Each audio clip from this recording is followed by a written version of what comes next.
Hey YouTube, it's Sean. We're working on this Honda EM1800X, and it's got a few issues. Yeah,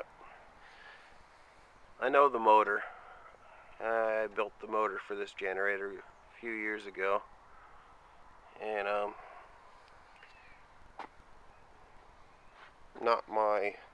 I sold it, and the guy I sold it to had problems, but not with the motor.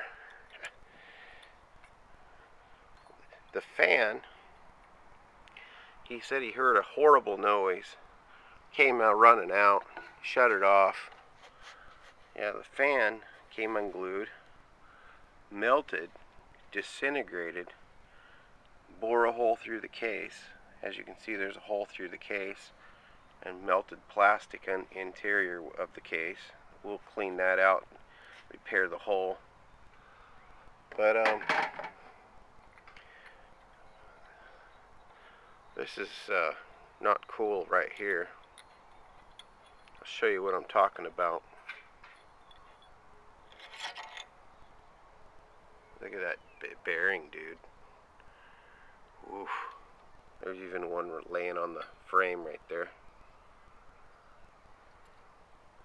There's the backing plate of the bearing. Oh, look at that. There's very few. There's some in the bottom and one spinning around in the top there. What do you think of that? Yeah, I'd say that's shot. Yeah, to pieces. So I got a new bearing ordered up, and I got a fan ordered up. We're going to see if we can make something out of this thing. This is a good little generator if we can get it running. He said the motor runs perfect, and he said it puts out power. It just makes a horrible noise. Well, no wonder. No wonder it makes a horrible noise, right? Alright, so this is part one of the Honda EM1800X generator repair. There's going to be a lot of generator repair coming, guys, so hope you're ready. Take it easy, and bye-bye.